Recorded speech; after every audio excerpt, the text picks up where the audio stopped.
Esse vídeo foi gravado originalmente no ano de 2021, em nosso canal do Telegram. Acompanhe nossos canais e nossas redes sociais. Olá a todos. Bom, hoje, vou fazer um comentário aqui. Está em andamento aí um projeto de lei, número 75, de 2019. Estava trazendo uma outra situação, mas ele foi agregado aqui com uma relação bastante interessante que nós, né, da área administrativa, tributária, e que está envolvida aí no meio empresarial, nós precisamos ficar atentos a essas questões aqui. Ainda é um projeto de lei em andamento, mas como ele passou nas comissões de Comissão de Justiça e Defesa do Consumidor, então, muito provavelmente ele vai avançar para a votação em breve. O que se trata esse projeto de lei? Ele vai falar sobre as condições para o uso de dinheiro em espécie. Tá? Então, sempre que houver uma transação em dinheiro, então, nesse ponto aqui, esse projeto de lei vai estabelecer alguns critérios. Né? O que é mais importante aqui? Esse artigo 2º aqui, ele vai dizer o seguinte, olha, é vedado o uso de dinheiro em espécie em transações comerciais ou profissionais de qualquer natureza que envolvam montantes iguais ou superiores a 10 mil reais, ou seu equivalente em moedas estrangeiras. Então, vamos supor que nós tivéssemos com $1 aqui em 5 reais, então 2 mil dólares estaria na mesma condição. Então, sempre que a gente estivesse transacionando 10 mil reais ou equivalente em moeda estrangeira, nós não poderíamos fazer essa operação em dinheiro. Tá? Então, ponto 1. O descumprimento dessa regra sujeitará os recursos à apreensão e, se não comprovada a sua origem e destinação lícitas, ao confisco, respeitando-se o princípio do contraditório e da ampla defesa. Então, um ponto interessante aqui. Se houver uma transação em dinheiro acima de 10 mil reais, e isso segundo o projeto que está para ser votado, se houver um descumprimento, então estaria sujeito à apreensão do recurso. Então, primeiro ponto, o recurso seria apreendido. E logo em seguida, nós teríamos que provar que esse recurso não é ilícito. Bom, tudo bem. Ele é lícito, tá? Foi fruto de um trabalho meu. Eu fui acumulando, né, ao longo do tempo, eu fui acumulando valores em espécie na minha casa, em 1.000 reais, 5 mil reais, e atingi lá 20 mil reais. Está lícito, mas mesmo assim ele vai ser apreendido e vamos consultar para ver se vai ser considerado lícito. Sendo lícito, tá? Sendo lícito, mesmo assim, a gente vai ter um problema, tá? Então, vejam bem, parágrafo 2º. Caso comprovada a origem e destinação lícita, então é lícito, você conseguiu provar. Caso comprovada a origem e destinação lícita dos recursos movimentados em descumprimento a essa regra, os envolvidos na transação ficarão sujeitos à multa de 20% do valor, cujos critérios serão regulamentados em decreto. Então, veja bem, o recurso foi apreendido, tá? Eu consegui provar que esse dinheiro é lícito. Eu vou ter o meu dinheiro de volta, mas como eu descumpri uma regra, uma lei, uma norma, eu vou pagar uma multa de 20%. Então, se eu estiver andando com 20 mil reais, ou fizer uma transação de 20 mil reais, e eu não respeitar essa regra, então eu paguei lá um fornecedor em dinheiro por 20 mil reais.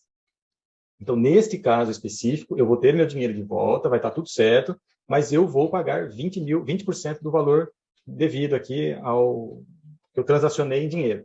Então, mesmo que eu não tenha apreendido o meu recurso, meu dinheiro, o fato de estar registrado uma operação em dinheiro já seria passível de multa de 20%. Então, veja, nós precisamos tomar um certo cuidado, porque às vezes as operações elas nem são em dinheiro, elas são, às vezes, em permuta ou qualquer outra situação. Mas o que a gente costuma registrar em nossas contabilidades? Que foi pago em dinheiro. Então, isso é muito comum, inclusive, em registros de imóveis. Então, às vezes, foi feita uma operação, onde se foi pago ao longo do tempo ali algum valor. Quando se vai registrar a escritura, né, lavrar a escritura, melhor dizendo, é comum se colocar ali na escritura dizendo que a entrada foi paga em dinheiro. Então, isso já por si só já caracterizaria um documento passível de multa de 20%. Bom, aí tem toda uma questão aqui, falando do Conselho de Atividades Econômicas e Financeiras, do COAF, né, que vai regulamentar a multa, etc. Então. Olha o artigo 3º.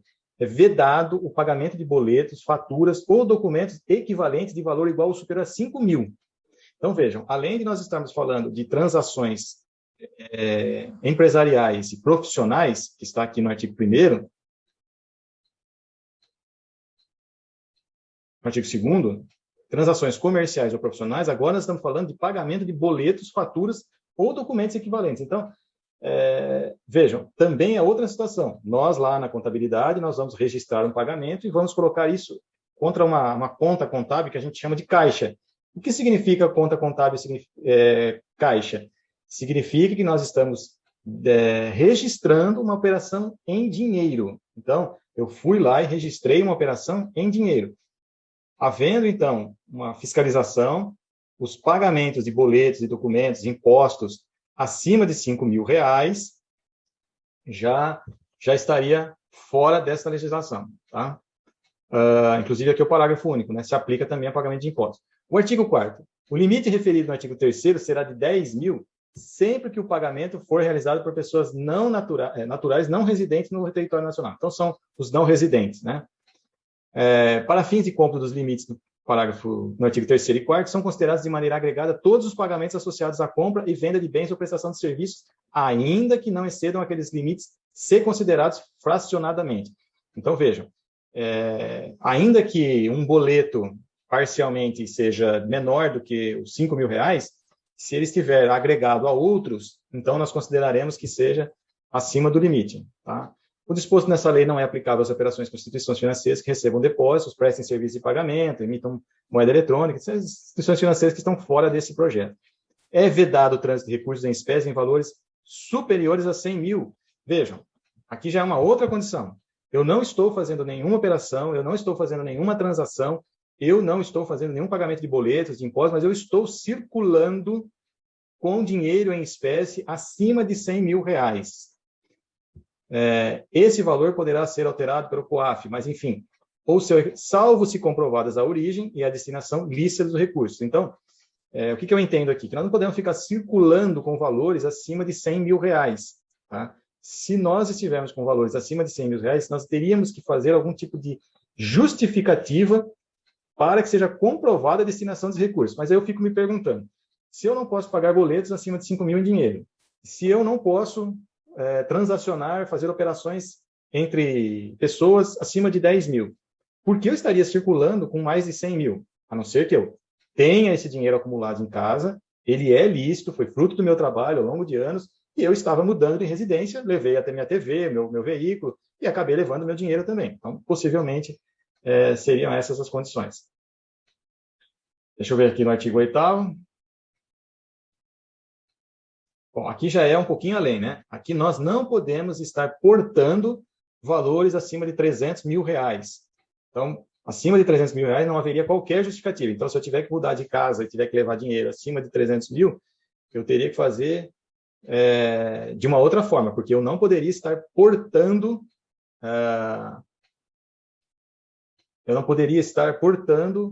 esse dinheiro comigo. Então, quem tem dinheiro em casa e guardado acima de 300 mil, teria que, então, pensar numa forma de legitimar esse dinheiro, esse recurso, para que não caia nesse contexto aqui. Bom, isso aqui ainda é um projeto de lei em andamento, nós vamos acompanhar, ele deve ser tramitado aí no Congresso Nacional, mas eu acredito que isso não tem volta, né? Inclusive aqui na justificativa, eles dizem aqui que já existe, né? E já existe mesmo, já foi objeto até de uma palestra nossa isso, dizendo que a Receita Federal ela tem uma normativa para que todas as operações em dinheiro acima de R$30.000, inclusive os impostos, sejam informados para o COAF. Então, nós vamos entender isso daqui. Operações acima de R$30.000 já existe desde 2017 a obrigação de informar a Receita Federal. Então, como isso já existe, já está em andamento, eu entendo que isso possivelmente não vai ficar descoberto dessa forma aqui. Vários países, né, na Europa, se eu não me engano, são 500 euros que você não pode circular, então é mais ou menos por aí, tá ok? Então nós vamos acompanhar de perto e assim que nós tivermos alguma novidade, nós traremos um complemento a esse vídeo aqui. Então é isso. Muito obrigado a todos e até o próximo, se Deus quiser.